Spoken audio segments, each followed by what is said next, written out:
Millionaire sees street girl save food for grandma. His heart shatters into pieces. Before we dive into the story, drop a comment below and tell us where you're watching from. Enjoy the story.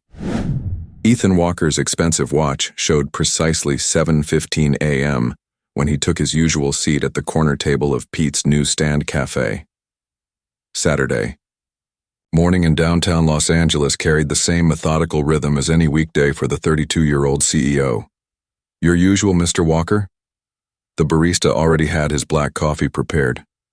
Thank you, Sarah. He barely looked up from his tablet, where quarterly reports awaited review. At Walker Enterprises, weekends meant uninterrupted work time. Ethan's disciplined schedule had built his tech company into a $2 billion valuation in just 8 years.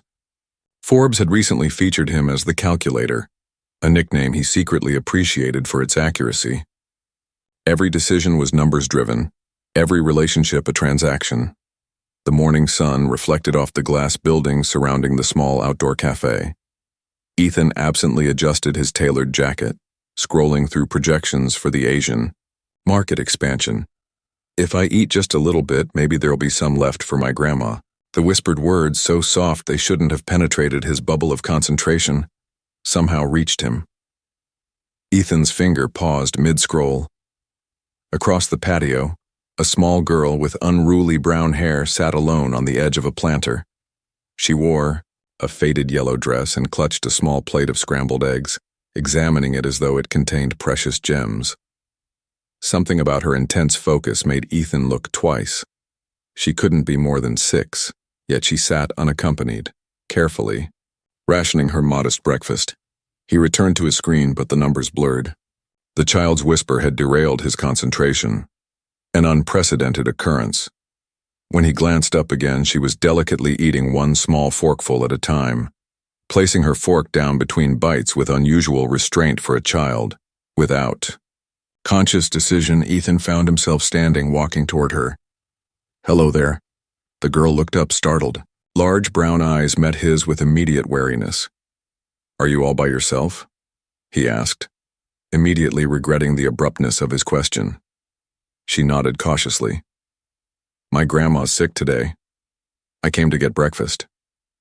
She patted a small coin purse beside her. "The nice lady gave me extra eggs." Ethan shifted uncomfortably. Children weren't part of his expertise.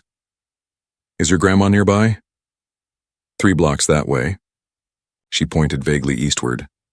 "But I know the way. I'm very responsible." The pride in her voice contrasted sharply with the gravity of a 6-year-old navigating the city alone. "I'm Emily," she offered unexpectedly. "I'm Ethan." He found himself sitting on the planter beside her. "Those eggs look good, but they might not be enough for both you and your grandma." Emily's face fell. "I know. But it's better than nothing." Something unfamiliar twisted in Ethan's chest, an emotion he couldn't immediately categorize. "How about this?" he heard himself saying. "What if we get some more food to take to your grandma? Would that be okay?" Emily studied him with surprising intensity for a child. "My grandma says not to accept things from strangers.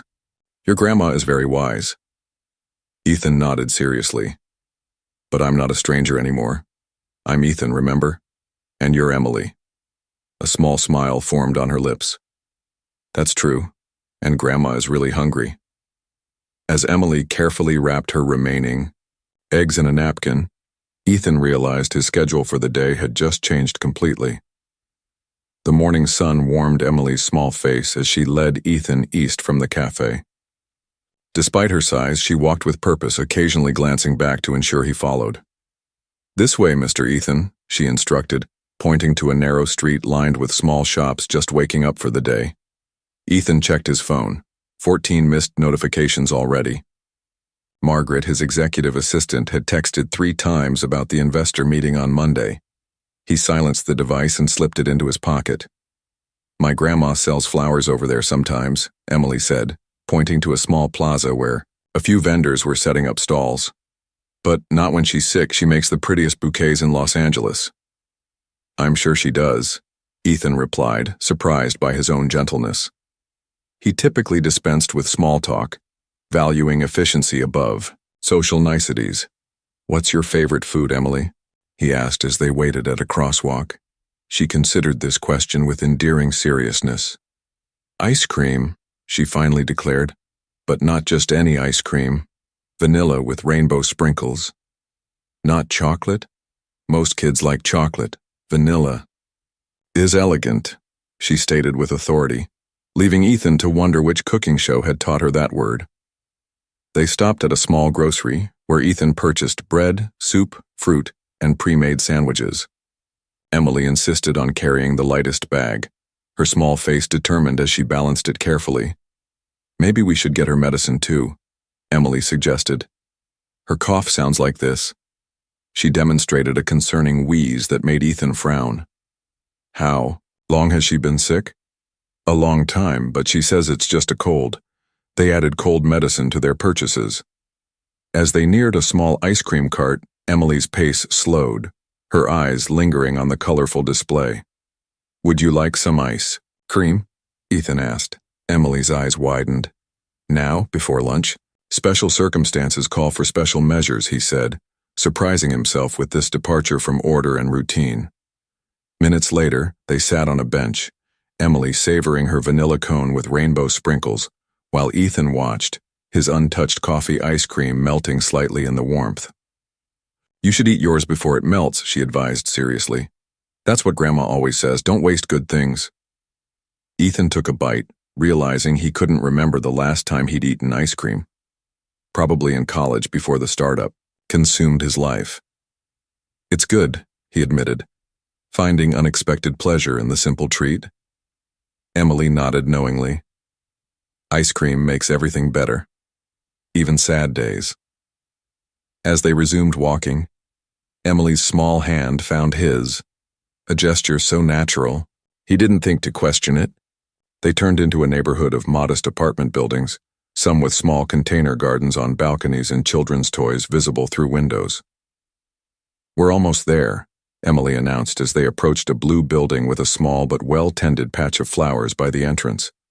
"Grandma lives on the 3rd floor." Climbing the stairs, Ethan felt an unexpected nervousness. What was he doing here, following a child he'd just met to deliver groceries? This spontaneity was entirely out of character. Emily knocked on a worn, decorated light blue. "Grandma, I brought breakfast and I made a new friend." The door opened slowly, revealing an elderly woman with silver-streaked hair and tired eyes that suddenly widened in shock. "Ethan?" she whispered. "Margaret." He replied, equally stunned, the grocery bags nearly slipping from his grasp. Time seemed to freeze in the narrow hallway. Ethan felt as though he'd been suddenly transported back 22 years, to the echoing corridors of St. Catherine's Children's Home. The face before him was older, lined with years and worry, but the kind eyes remained unmistakable. Eyes that had once watched over him when nobody else would. "You two know each other?" Emily asked, her small voice breaking the spell. Margaret grasped the doorframe for support. "Yes, sweetheart," she managed, her gaze never leaving Ethan's face. I knew Ethan when he was a little boy, not much older than you."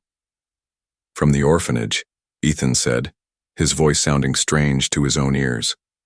The word felt foreign on his tongue. He'd spent years ensuring it never appeared in his carefully crafted biography. Emily's eyes widened. "Grandma worked at an orphanage? With kids who didn't have mommies and daddies?" Margaret nodded slowly, then stepped back. "Please come in. Don't stand in the hallway." The apartment was small but impeccably kept. Cheerful curtains framed the windows, and Emily's artwork decorated the walls. The furniture was obviously second-hand but had been lovingly maintained. It felt more like a home than Ethan's sterile penthouse ever had. "I brought some food," Ethan said lamely, lifting the bags. "Emily was hungry and she mentioned you weren't feeling well." "Emily," Margaret's voice sharpened slightly, "did you go all the way to the cafe by yourself again, after I specifically asked you not to?" The little girl studied her shoes. "You were coughing a lot in your sleep, and there wasn't any bread left." Margaret closed her eyes briefly, torn between concern and understanding. "We'll discuss this later." She turned to Ethan, uncertainty clouding her features. I don't know what to say. After all these years. You disappeared, Ethan said, the words escaping before he could filter them. One day you were there, and the next, nothing. Not even goodbye. Margaret flinched. I wanted to explain. Can I have a sandwich, Grandma? Emily interrupted, unaware of the tension. Mr. Ethan bought turkey and cheese, my favorite. The moment broke. Margaret smiled weakly at her granddaughter. Of course, sweetheart. Let's put these groceries away first. As Margaret moved toward the small kitchen, Ethan noticed her occasional cough and the careful way she moved as if conserving energy. She was ill. More than just a cold, he suspected. Emily chatted happily as she helped unpack, oblivious to the charged silence between the adults. Ethan's mind raced through memories. Margaret's bedtime stories in the orphanage, her special pancakes on Sundays, the way she'd remembered every child's birthday when no one else did. I can explain, Margaret said quietly when Emily went to wash her hands, though I don't expect you to understand. They told me you'd resigned, Ethan replied, keeping his voice level. That you'd found a better opportunity. A bitter smile crossed Margaret's face. Is that what they said? I was fired, Ethan. Budget cuts. They gave me 24 hours to leave the staff housing. But you didn't say goodbye. To any of us. Margaret's eyes glistened. They wouldn't let me. Said it would disrupt the children's routine. As if vanishing would somehow be better. Before Ethan could respond, Emily returned, proudly carrying plates to the small table. Mr. Ethan is staying for lunch, right? She asked, setting a third place without waiting for an answer. Ethan glanced at Margaret, who gave a slight nod. I'd be honored, he said, surprising himself with how much he meant it. The sandwich tasted better than anything Ethan had eaten at the 5-star restaurants he frequented. Perhaps it was the company. Emily dominated the conversation, flitting between topics with childish abandon. Her school, her friends, the stray cat that visited their window sometimes. Margaret spoke little, occasionally dabbing at her nose with a tissue. Her cough was concerning, a deep rattle that suggested something more serious than a cold. Why are you working today, Mr. Ethan? Emily asked suddenly. Grandma says Saturday is for fun, not work. Some people don't know how to have fun, Margaret said softly, her eyes meeting Ethan's with a knowing look. I've always enjoyed working, Ethan replied defensively. Even when you were little? Emily pressed. Ethan paused, caught off guard. Had he enjoyed anything as a child? Before the tech company, before business school, even before the foster family that eventually took him in, what had brought him joy? He used to draw, Margaret said unexpectedly. Buildings, machines, quite impressive for a 9-year-old. Ethan stared at her, stunned that she remembered. When lunch ended, Emily insisted on showing Ethan her collection of rocks and seashells. As she led him to her tiny bedroom, Margaret cleared the dishes, waving away his offer to help. Emily's room was a child's sanctuary, walls covered with her artwork, a small shelf of worn but cherished books, and a bedspread featuring cartoon dolphins. Her collection sat proudly on the windowsill, each item labeled in wobbly handwriting. This one's from the beach, she explained, holding up a smooth stone. And this shell sounds like the ocean. She held it to his ear, watching expectantly until he nodded in confirmation. Returning to the living room, they found Margaret sitting wearily on the sofa, a hand pressed to her chest. Grandma? Emily's voice held immediate concern. Just tired. Sweetheart, Margaret assured her. Why don't you read for a bit while I talk with Mr. Ethan? Once Emily was settled with a book, Margaret turned to Ethan. I appreciate the food, but you didn't need to do that. It wasn't charity, he said quickly. Small smile crossed her lips. You always were proud, Margaret. He hesitated. Your cough sounds serious. Have you seen a doctor? She looked away. Healthcare is expensive when you're between jobs. Between jobs? The restaurant where I was head chef closed 3 months. Ego. Corporate buyout. Her hands, which Ethan remembered as always busy, cooking, mending, comforting, twisted in her lap. I've been selling flowers, taking odd catering jobs. It's temporary. Ethan reached for his wallet. Let me help for old time's sake.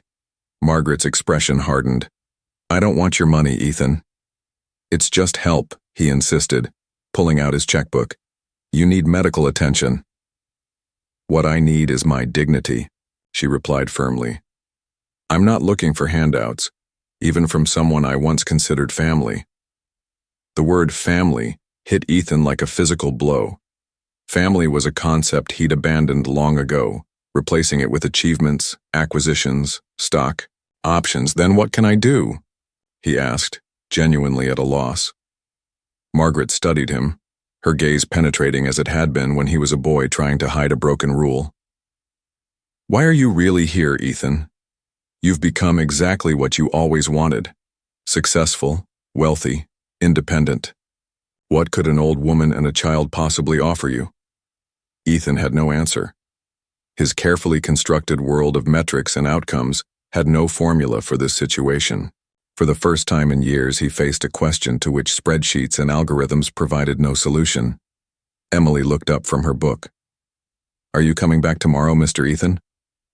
His eyes met Margaret's across the room. Behind her stern exterior, he glimpsed vulnerability and perhaps hope. If that would be all right, he said cautiously. Margaret's nod was nearly imperceptible, but it was enough. The Walker Enterprises Tower dominated the Los Angeles skyline, a gleaming monument to success and innovation.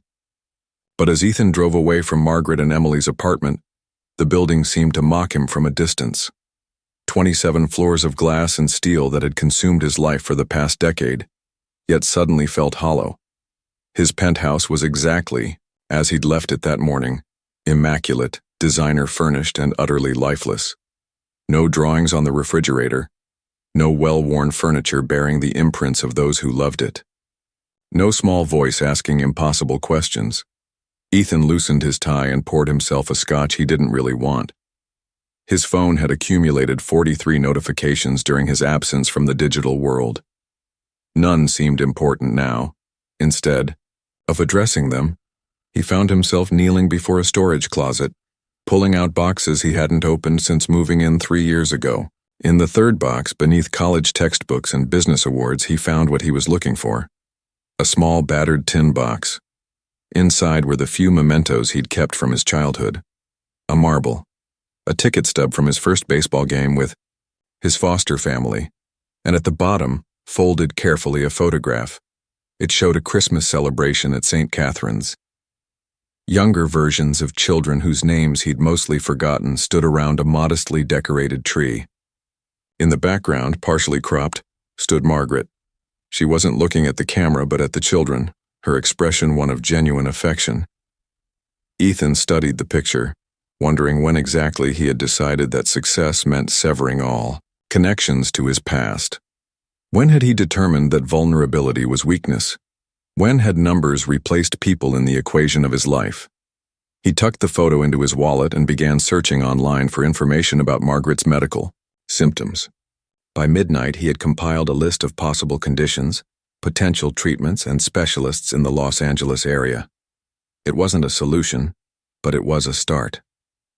Sunday morning found him at his laptop researching something entirely different: restaurant, industry data for the Los Angeles market. When his executive assistant called, he surprised her by asking her to postpone Monday's investor meeting. Are you feeling well, Mr. Walker? She asked, concern evident in her voice. Actually, I've never felt better, he replied, and was surprised to realize it was true.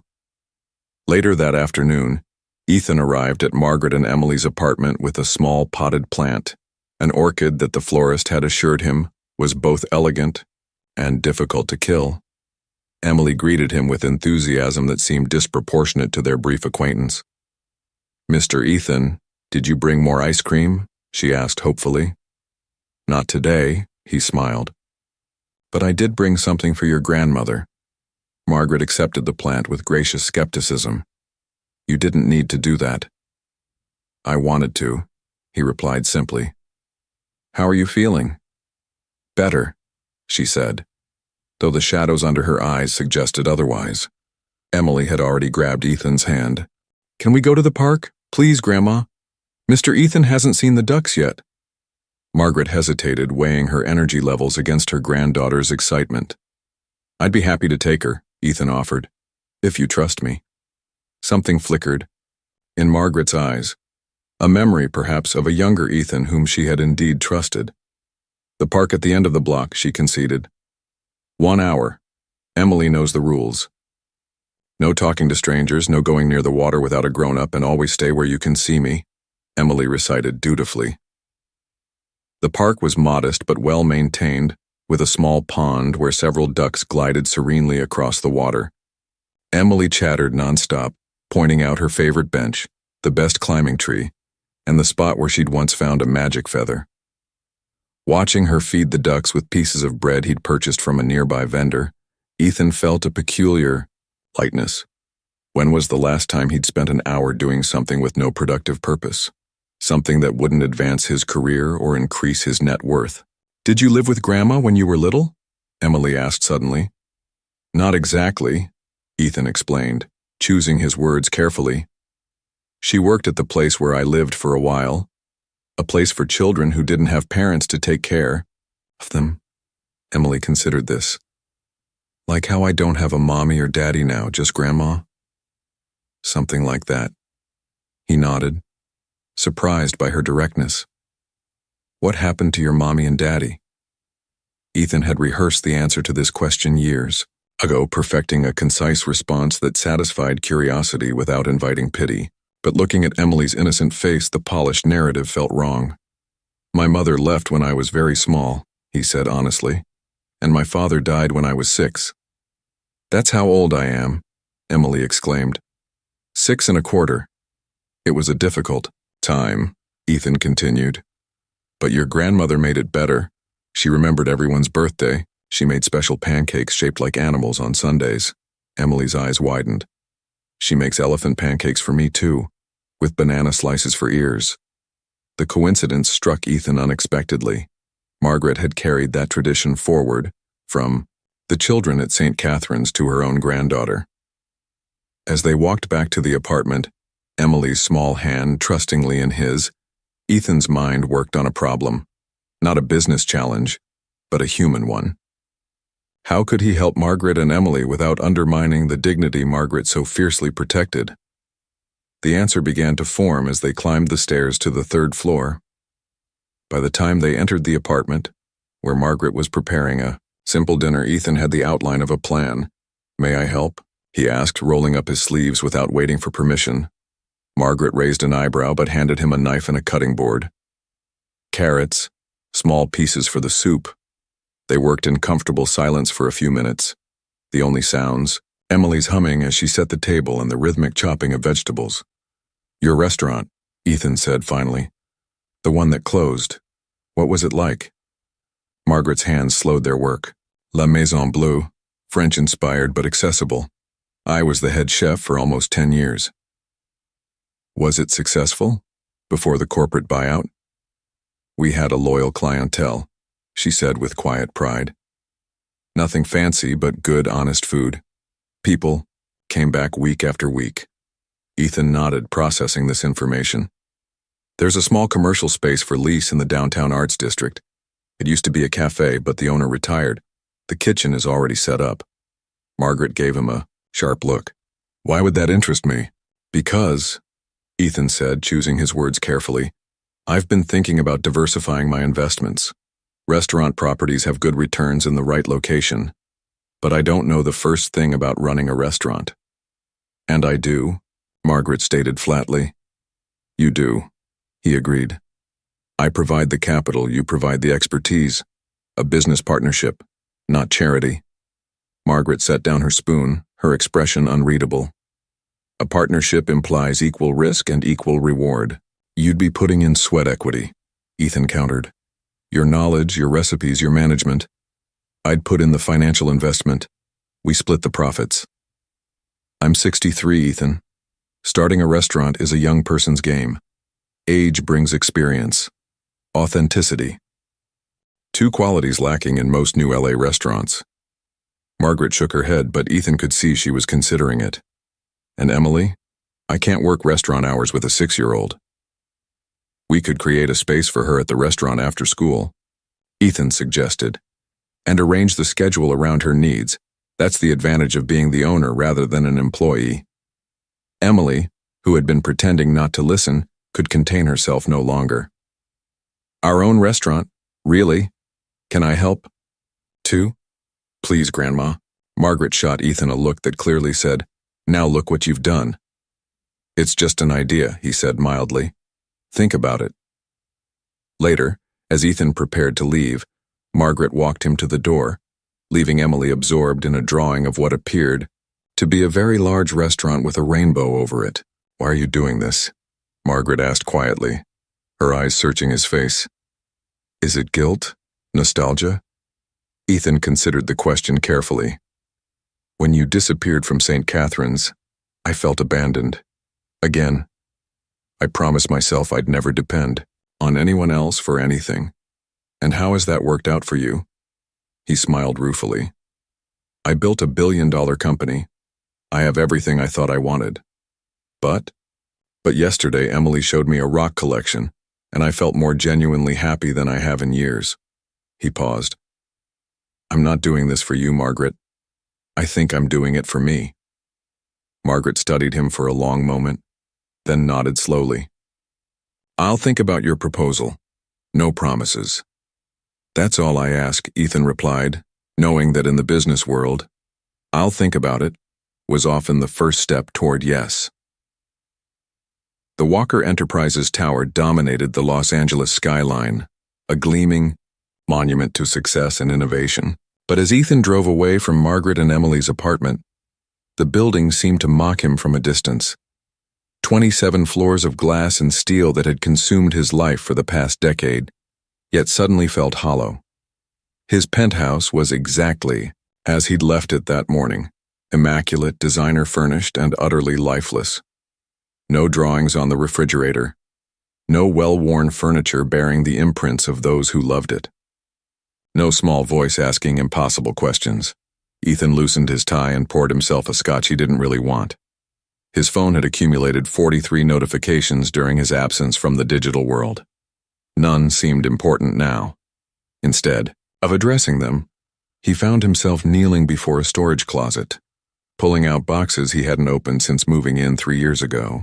In the third box, beneath college textbooks and business awards, he found what he was looking for. A small, battered tin box. Inside were the few mementos he'd kept from his childhood. A marble. A ticket stub from his first baseball game with his foster family. And at the bottom, folded carefully, a photograph. It showed a Christmas celebration at St. Catherine's. Younger versions of children whose names he'd mostly forgotten stood around a modestly decorated tree. In the background, partially cropped, stood Margaret. She wasn't looking at the camera but at the children, her expression one of genuine affection. Ethan studied the picture, wondering when exactly he had decided that success meant severing all connections to his past. When had he determined that vulnerability was weakness? When had numbers replaced people in the equation of his life? He tucked the photo into his wallet and began searching online for information about Margaret's medical symptoms. By midnight, he had compiled a list of possible conditions, potential treatments, and specialists in the Los Angeles area. It wasn't a solution, but it was a start. Sunday morning found him at his laptop, researching something entirely different: restaurant, industry data for the Los Angeles market. When his executive assistant called, he surprised her by asking her to postpone Monday's investor meeting. Are you feeling well, Mr. Walker? She asked, concern evident in her voice. Actually, I've never felt better, he replied, and was surprised to realize it was true. Later that afternoon, Ethan arrived at Margaret and Emily's apartment with a small potted plant, an orchid that the florist had assured him was both elegant and difficult to kill. Emily greeted him with enthusiasm that seemed disproportionate to their brief acquaintance. Mr. Ethan, did you bring more ice cream? She asked hopefully. Not today.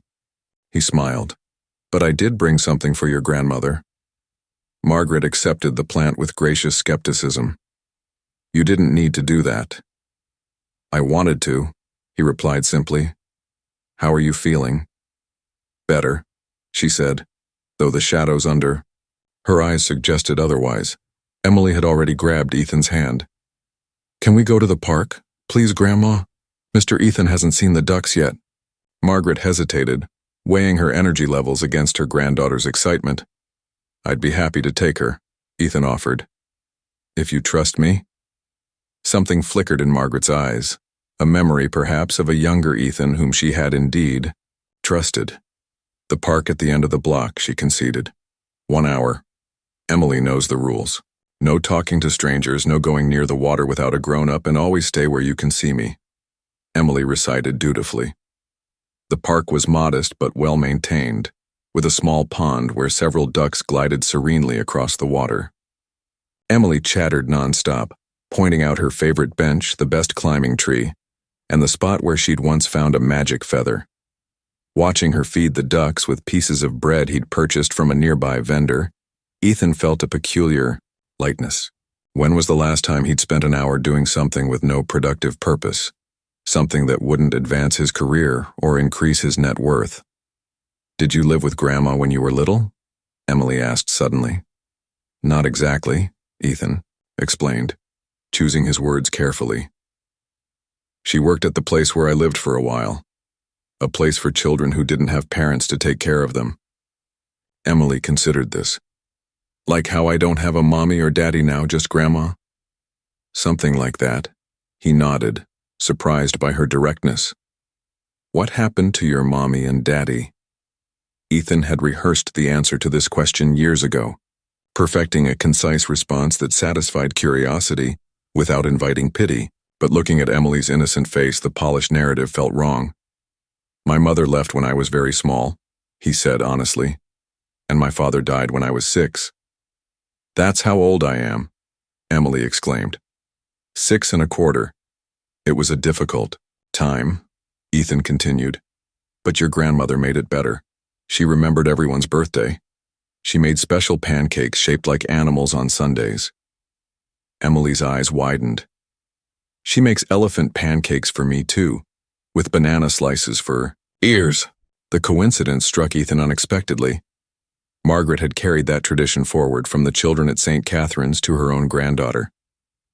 As they walked back to the apartment, Emily's small hand trustingly in his, Ethan's mind worked on a problem, not a business challenge, but a human one. How could he help Margaret and Emily without undermining the dignity Margaret so fiercely protected? The answer began to form as they climbed the stairs to the 3rd floor. By the time they entered the apartment, where Margaret was preparing a simple dinner, Ethan had the outline of a plan. May I help? He asked, rolling up his sleeves without waiting for permission. Margaret raised an eyebrow but handed him a knife and a cutting board. Carrots, small pieces for the soup. They worked in comfortable silence for a few minutes, the only sounds Emily's humming as she set the table and the rhythmic chopping of vegetables. Your restaurant, Ethan said finally. The one that closed. What was it like? Margaret's hands slowed their work. La Maison Bleue, French-inspired but accessible. I was the head chef for almost 10 years. Was it successful? Before the corporate buyout? We had a loyal clientele, she said with quiet pride. Nothing fancy, but good, honest food. People came back week after week. Ethan nodded, processing this information. There's a small commercial space for lease in the downtown arts district. It used to be a cafe, but the owner retired. The kitchen is already set up. Margaret gave him a sharp look. Why would that interest me? Because, Ethan said, choosing his words carefully, I've been thinking about diversifying my investments. Restaurant properties have good returns in the right location. But I don't know the first thing about running a restaurant.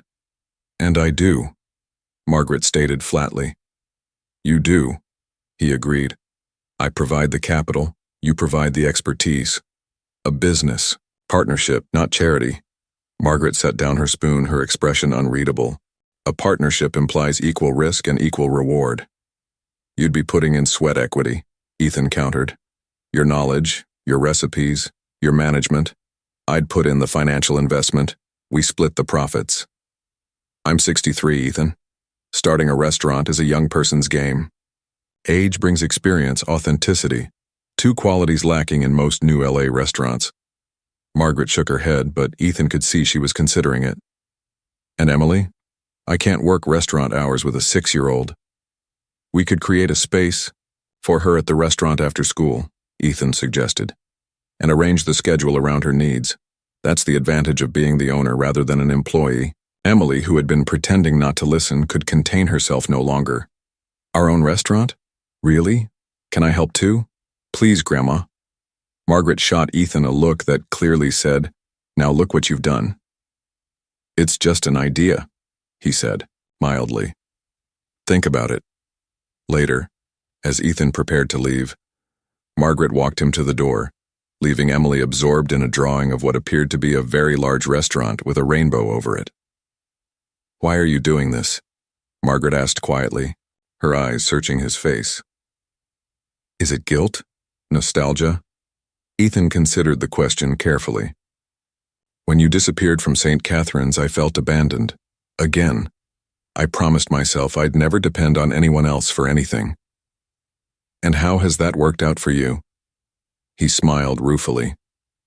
"I built $1 billion company. I have everything I thought I wanted.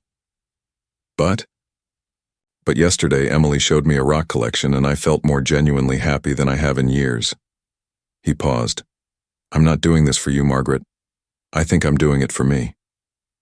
Margaret studied him for a long moment, then nodded slowly.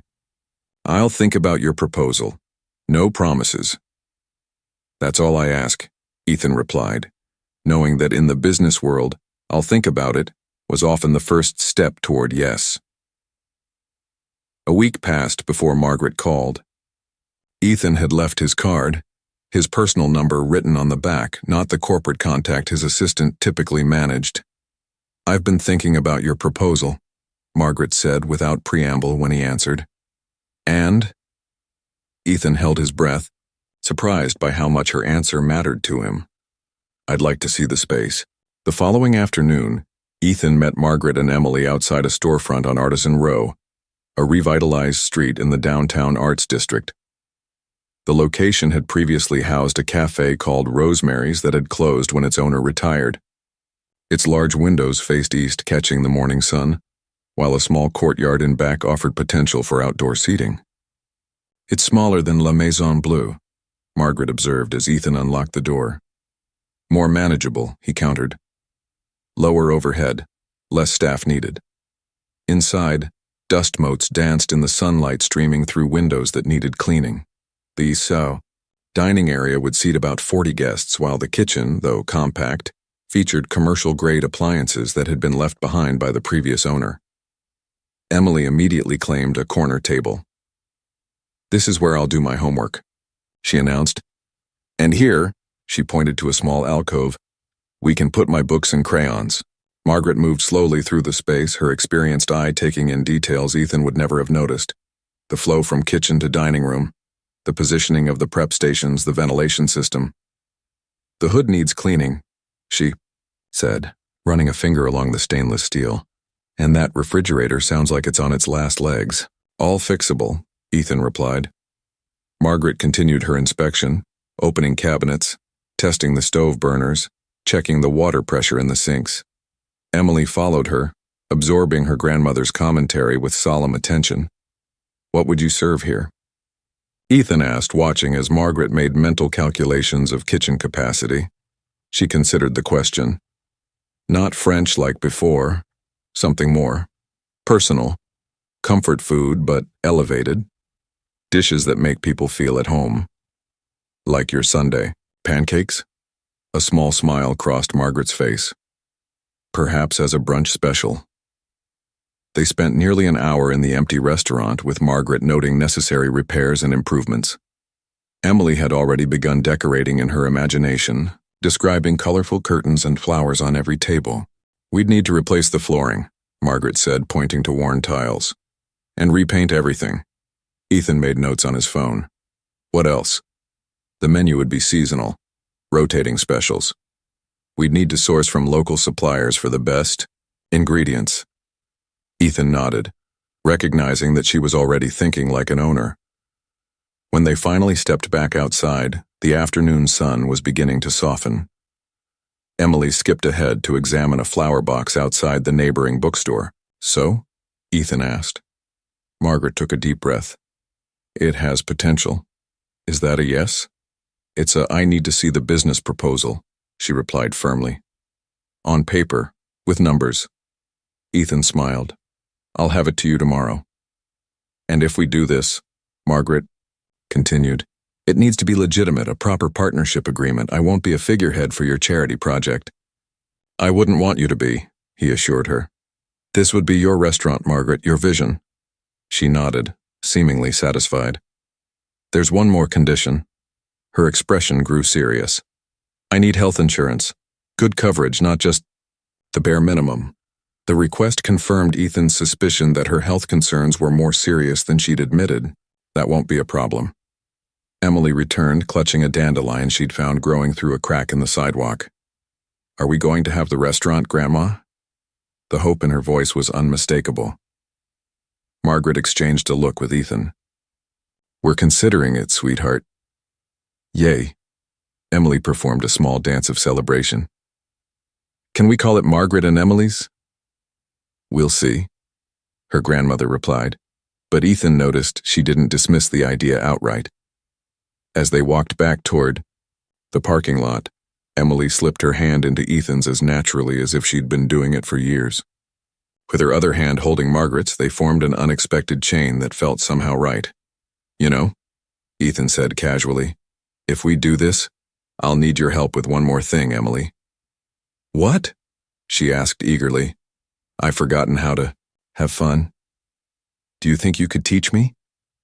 Emily's resulting laughter echoed down the street, bright and clear in the afternoon sunshine. A sound, Ethan realized, that had been missing from his meticulously ordered world for far too long. 3. Weeks later, the transformation of the old cafe was well underway. The floors had been replaced, walls freshly painted in warm cream with dark blue accents. Colors Margaret had selected after considerable deliberation. Ethan found himself spending mornings at Walker Enterprises and afternoons at the restaurant site, often rolling up his sleeves to work alongside the contractors. Today he was helping install pendant lights over what would become the dining area. A little to the left, Margaret directed from below, her critical eye ensuring perfect placement. Since agreeing to the partnership, she had embraced the project with unexpected vigor. Her cough had improved following a visit to a pulmonologist, one of Ethan's non-negotiable conditions before signing their formal agreement. "Is this the light for table 6? Emily asked seriously, consulting the notebook where she recorded important restaurant business. Kindergarten was out for summer, and she'd appointed herself official project assistant. "That's right," Ethan confirmed, adjusting the fixture. "The one with the blue rim?" The door chimed as a delivery arrived. Sample plates and bowls Margaret had ordered to test for durability and aesthetics. Emily rushed to inspect them, carefully unpacking each piece as if it were treasure. "Your executives keep calling," Margaret noted, glancing at Ethan's phone which buzzed with yet another message. "Don't you need to get back?" Ethan shrugged. "They can handle things, I've delegated." Margaret raised an eyebrow.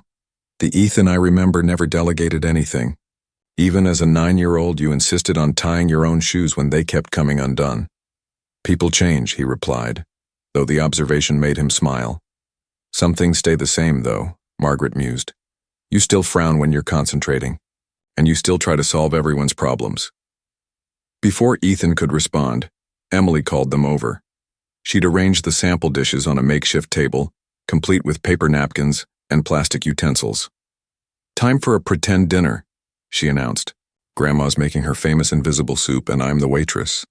Margaret and Ethan exchanged amused glances before dutifully taking their seats at the table. "What's the soup of the day?" Ethan asked with exaggerated seriousness. Emily thought for a moment. "Happiness soup, with extra sprinkles of kindness." "Sounds delicious," he replied. "I'll have a large bowl."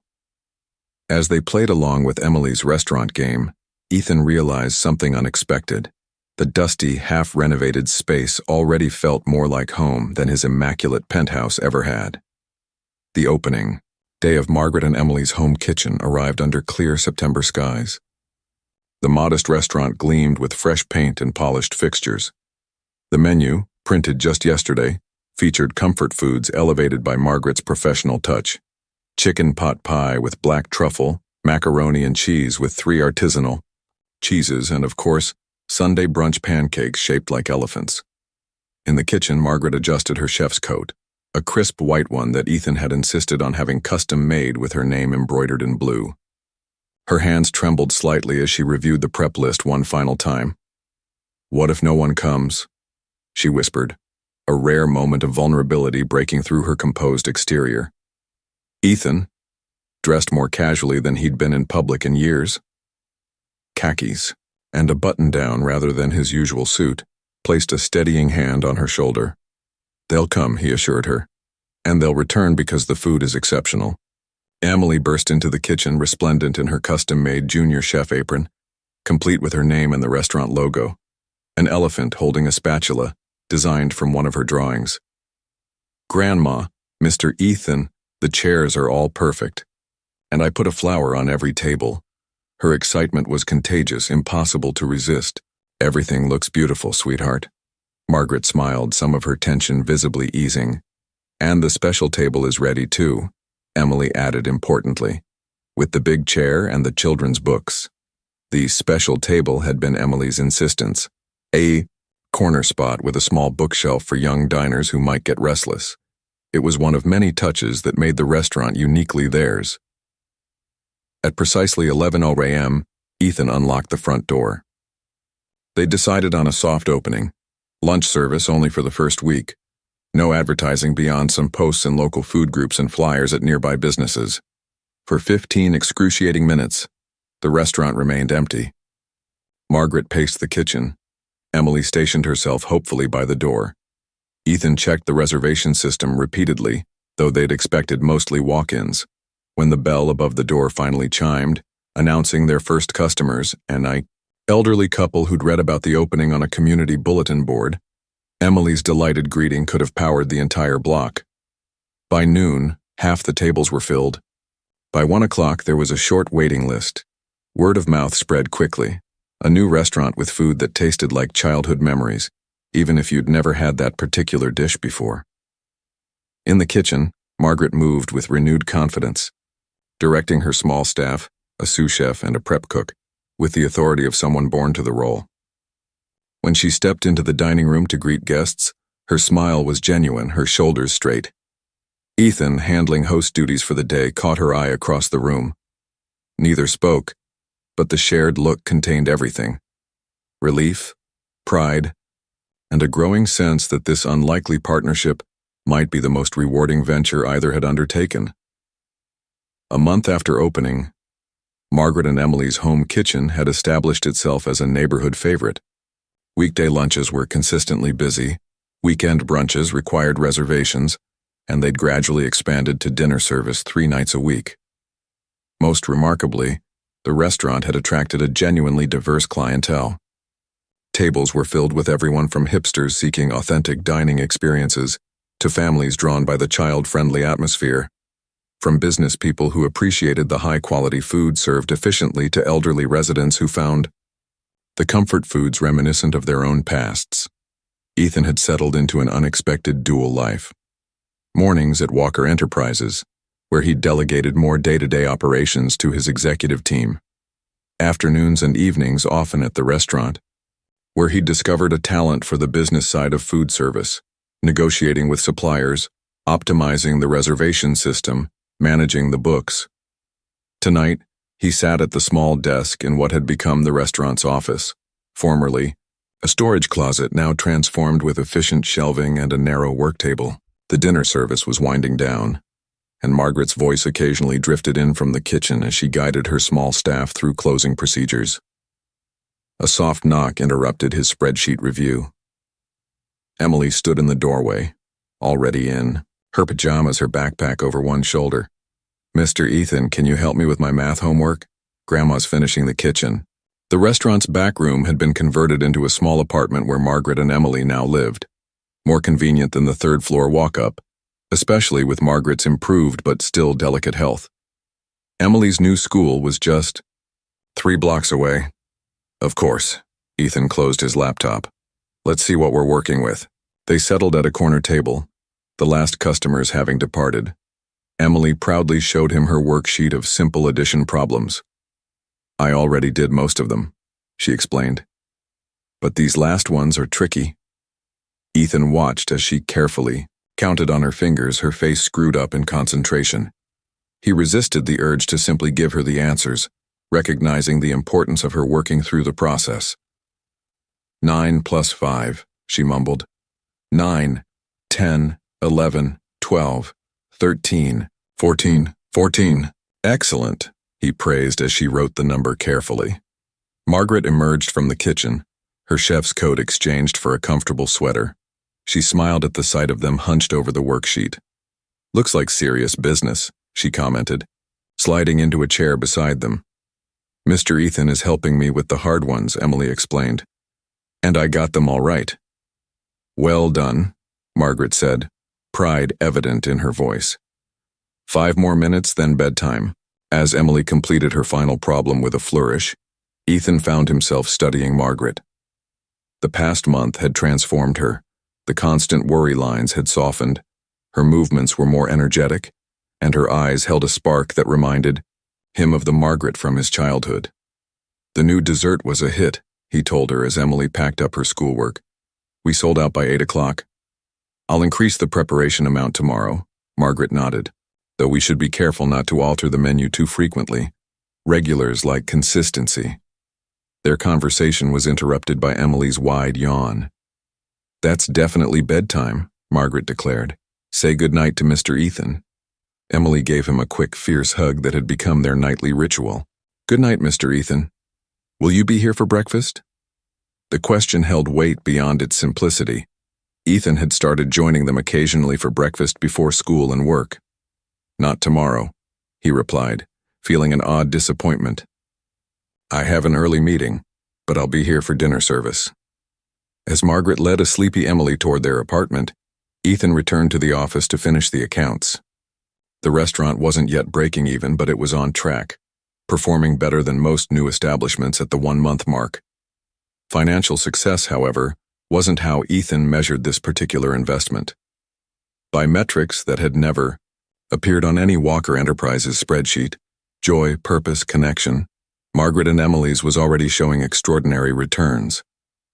Parent-Teacher Conference Day, read the notice Emily proudly presented to Margaret over breakfast. My teacher says all families must attend.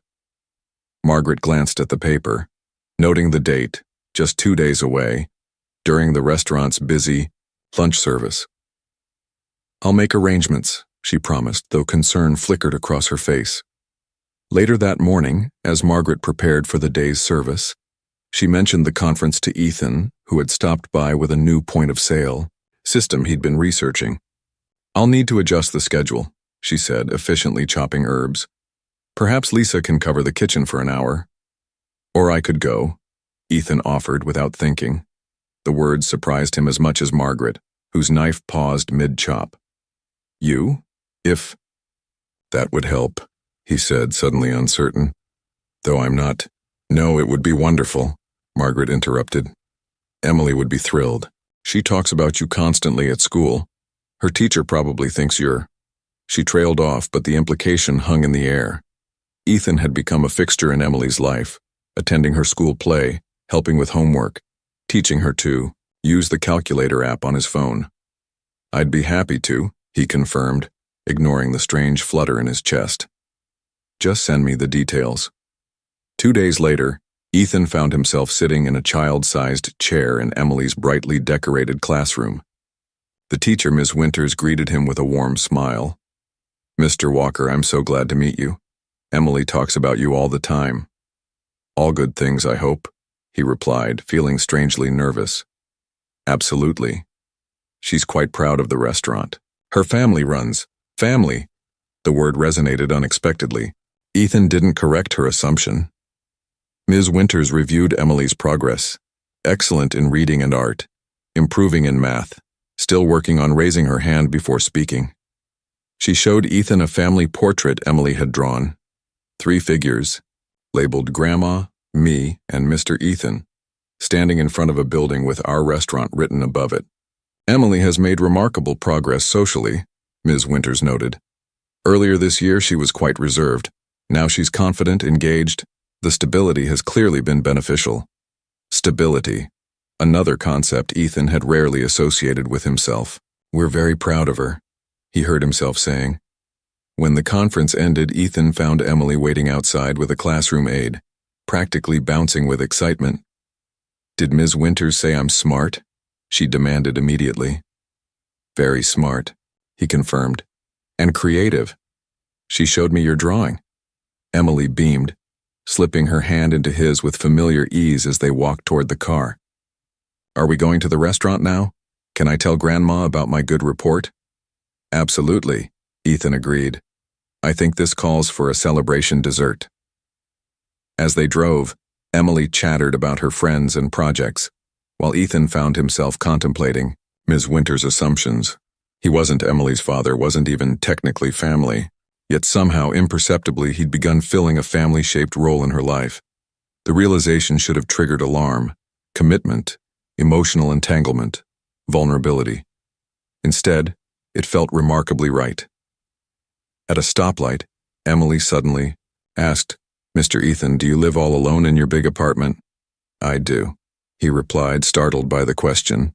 She considered this, her brow furrowed in thought. "Doesn't that get lonely?" "Sometimes," he admitted, surprising himself with his honesty. "You could live closer to us," she suggested with a child's straightforward logic. "Then you wouldn't have to drive so far every day." As they pulled up to the restaurant, Ethan found himself without a ready answer. 6 months ago, his modernist penthouse had seemed the perfect reflection of his success.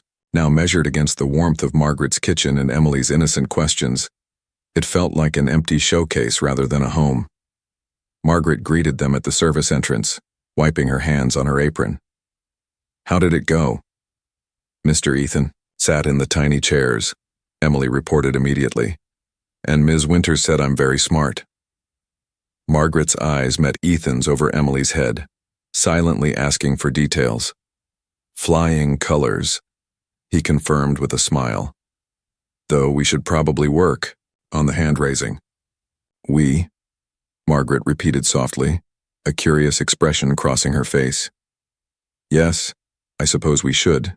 The November evening brought an early chill to Los Angeles. The restaurant had closed for the night, and Ethan was finalizing next week's supply orders when his phone buzzed with a corporate emergency. A server had crashed, taking down the Walker Enterprises customer database. For the first time in his career, Ethan felt annoyed rather than energized by a crisis. He made the necessary calls, set his technical team in motion, then reluctantly told Margaret he needed to handle the situation personally. "Of course," she nodded, understanding the responsibility he carried. "We'll see you tomorrow." It took 17 hours to resolve the issue, requiring Ethan to work through the night and into the following day. By the time the system was restored, he had missed lunch service at the restaurant, the first time he'd been absent since opening day. Exhausted, he drove to Margaret and Emily's, rather than his penthouse, needing to see the place even if service was ending. The restaurant had become his touchstone, a reality check against the digital abstraction of his corporate world. He found Margaret sitting alone at a back table, staring at an envelope. Her expression stopped him cold. "What's happened?" he asked, all fatigue forgotten. Margaret looked up, momentarily startled from her thoughts. "Carmen," she whispered. "She's back." "Carmen? Emily's mother. My daughter." Margaret's hands trembled as she held out the envelope. "She left this with one of the servers today." Ethan took the envelope gingerly. Inside was a handwritten letter and a photograph of a younger woman with Emily's eyes and Margaret's determined jawline. The letter was straightforward but emotional. Carmen explained that she had left Emily because she was fleeing an abusive relationship. Her ex-partner had threatened to harm Emily to control her, so she'd made the heartbreaking choice to disappear, believing distance would keep her daughter safe. Now, with the man imprisoned for unrelated charges, she felt it was finally safe to return. "She's been watching us," Margaret said, her voice hollow. "She saw the restaurant, saw Emily, saw you. She thinks." Margaret couldn't finish, but Ethan understood. Carmen had observed him with Emily and drawn conclusions about his role in their lives. "What are you going to do?" he asked gently. "What can I do?" Margaret's voice broke. "She's Emily's mother.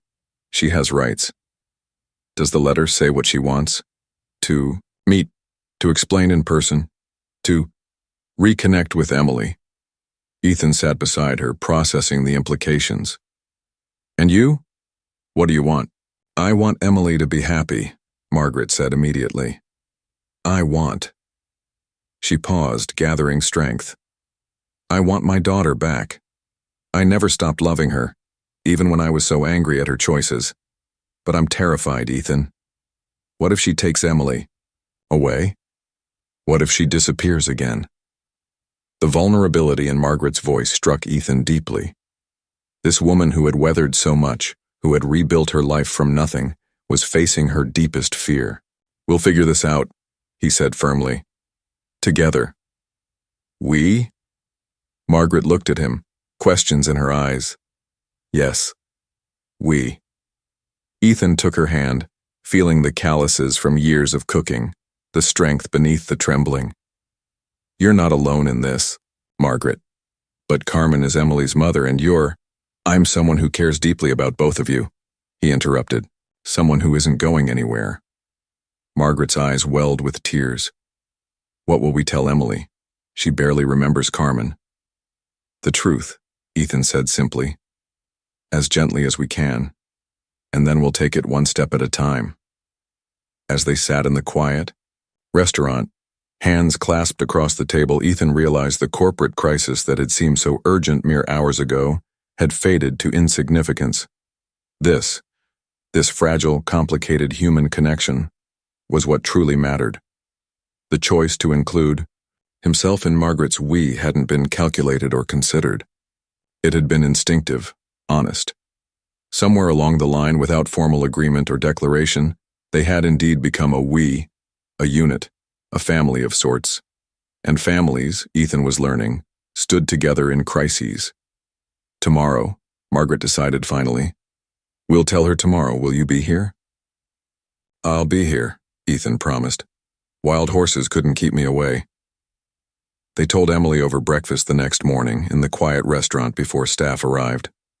Margaret had barely slept, rehearsing what to say, while Ethan had arrived early, with a small stuffed elephant, comfort for whatever emotions might arise. "Emily, sweetheart," Margaret began carefully. "Do you remember when we've talked about your mother? About Carmen?" Emily nodded, spooning cereal into her mouth. "She had to go away when I was little." "That's right." Margaret glanced at Ethan, drawing strength from his presence. "Well, something wonderful and surprising has happened. Your mother has come back. She wants to see you." Emily's spoon froze midway to her mouth. "My mother? Like, my real mother?" "Yes, your birth mother," Margaret confirmed. "My daughter." Emily set down her spoon, her face scrunched in concentration. "Is she going to take me away?" The directness of the question caught both adults off guard. Margaret reached across the table, taking Emily's small hands in hers. "No, sweetheart, you will always live with me. But your mother wants to be part of your life again, if that's okay with you." Emily considered this with remarkable seriousness for a 6-year-old. "Does she know about the restaurant?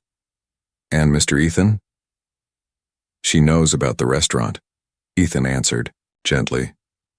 "And she's seen me with you and your grandmother." "When will I see her?" Emily asked, her voice smaller now. "Today, if you'd like," Margaret said. "After school, she'll come here to the restaurant so you'll be somewhere familiar." Emily nodded slowly, then looked directly at Ethan. "Will you be here too?" Something tightened in Ethan's chest at the trust implied in that question. "If you want me to be." I do, Emily said with the absolute certainty children sometimes possess. Then, with the remarkable adaptability of young minds, she returned to her cereal. Can I wear my blue dress? The one with butterflies? Of course, Margaret agreed, relief evident in her voice. She exchanged a glance with Ethan, who reached under the table to squeeze her hand reassuringly. The morning proceeded with nervous anticipation. Margaret alternated between periods of intense kitchen focus and moments of distraction.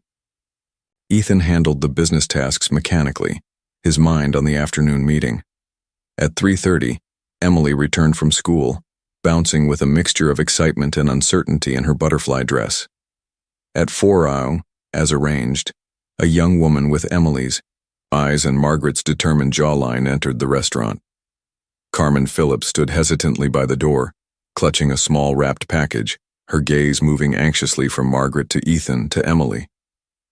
The little girl stared back with open curiosity, from the safety of Margaret's side. "Hello, Emily," Carmen said softly. "I've missed you very much." The reunion had begun. The integration of Carmen into their lives proceeded cautiously. After the initial meeting, awkward but ultimately hopeful, a routine began to form. Carmen would visit Emily at the restaurant 3 afternoons a week, their time together carefully structured to build comfort and trust. Margaret watched these interactions with a mixture of hope and apprehension, her joy at having her daughter, back tempered by fear of losing Emily. Carmen seemed changed, more mature, less impulsive than the young woman who had disappeared 3 years ago. But trust, once broken, rebuilds slowly. Ethan found himself in the unexpected role of facilitator. His natural talent for negotiation and problem-solving created a bridge between Margaret's protective caution and Carmen's eager desire to reconnect with her daughter. "She's good with Emily," Ethan observed one evening as he and Margaret watched. Through the kitchen pass-through, Carmen was teaching Emily to make origami swans at one of the back tables, their heads bent together in concentration. "She always was," Margaret admitted. Even as a teenager, Carmen had a way with children. It was adults she struggled with. 3 weeks into this new arrangement, Carmen approached Ethan while Margaret was busy in the kitchen. "Thank you," she said simply, "for everything you've done for my mother and Emily." Ethan shook his head. "They've done as much for me." Carmen studied him curiously. "Mom says you were once one of her kids at St. Catherine's. That's quite the full circle moment." "Life has strange symmetry sometimes," Ethan agreed. Carmen hesitated, then pressed on. "And what exactly is your relationship with my family now? Emily talks about you constantly and Mom clearly relies on you, but..." The question, though expected, still caught Ethan off guard. What was his relationship with them? Business partner? Friend? Something more undefined but equally meaningful? "I care about them," he said finally. "Very much." Carmen nodded, seemingly satisfied with the simple honesty of his answer. As Christmas approached, a new challenge emerged. Carmen, now settled in a small apartment 10 blocks from the restaurant, wanted Emily to spend Christmas Eve with her. Margaret, for whom the holiday had always been a treasured time with her granddaughter, was devastated at the prospect. "It's just one evening," Carmen argued. "You'll have her Christmas morning." "It's our tradition," Margaret countered. "We always bake cookies for Santa on Christmas Eve." Emily, caught between the adults she loved, grew increasingly anxious about the conflict. It was Ethan who finally proposed a solution. "What if we all spend Christmas Eve together?" he suggested. "At the restaurant. We could close early, have a private celebration. Emily would have everyone she cares about in one place." The idea, though initially met with uncertainty, eventually took hold. Plans expanded. The staff would join with their families for a pre-Christmas dinner, creating a community celebration rather than a potentially tense family gathering. On December 23rd, as they decorated the restaurant with garlands and lights, Ethan realized that this would be his first Christmas in 20 years not spent alone in his apartment, reviewing year-end reports. The thought filled him with unexpected warmth. One more way his life had been transformed by a chance encounter with a hungry child and her whispered concern for her grandmother. Christmas Eve transformed Margaret and Emily's into a wonderland of twinkling lights, evergreen boughs, and delectable aromas. Margaret had outdone herself with the menu. Traditional holiday dishes elevated by her expert touch, with special attention to Emily's favorites. Staff members and their families arrived first, filling the restaurant with cheerful conversation. Lisa, the sous chef, brought her teenage sons who immediately took to teaching Emily card tricks. Marco, their most reliable server, introduced his husband and their new baby, whom Emily regarded with fascinated reverence. Carmen arrived bearing carefully wrapped presents, her nervousness evident in her too bright smile. She'd made impressive strides in the past month, finding work as a graphic designer at a small firm, attending therapy regularly, and building a consistent presence in Emily's life. "The place looks magical," she told Margaret, genuine admiration. In her voice, Margaret, who had been tense about the evening, softened at the compliment. "Thank you for the garlands. They're perfect for the windows." Carmen had contributed her artistic talent to the decorations, creating paper garlands that caught the light beautifully. It was a small thing, but significant. Her first real contribution to the restaurant that had become the heart of their family. Ethan arrived last, having stopped at his penthouse to change and collect gifts. He paused in the doorway, struck by the scene before him. The restaurant vibrant with life and laughter, so different from the corporate holiday parties he typically attended. Emily spotted him immediately. "Mr. Ethan, you're here." She ran to him, her red velvet dress swirling. "Now everyone's here and Christmas can really start." Dinner was served family style, with dishes passed around communal tables pushed together down the center of the restaurant. Margaret, finally relaxing, shared stories of Christmases past, including ones from St. Catherine's that made Ethan smile with recognition. After the meal, Emily insisted everyone gather for a special announcement. Standing on a chair, looking solemnly important, she declared, "This is the best Christmas ever because all my family is here together." Her simple statement silenced the room, its profound truth resonating with everyone present. Later, as staff began departing with leftovers and warm wishes, Ethan found himself near the small Christmas tree with Margaret and Carmen. Emily had fallen asleep on a banquette, exhausted from excitement. "Thank you," Margaret said quietly to Ethan. "This was your vision, bringing everyone together." Carmen nodded agreement. It could have been awkward and tense. Instead, it was healing.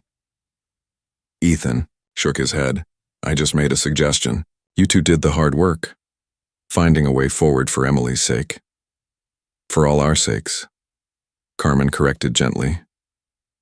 As they stood in the glow of Christmas lights, watching over the sleeping child who had unwittingly brought them together, Ethan recognized that he had received the greatest gift of all, belonging to something larger than himself, a circle of connection he'd once believed forever beyond his reach.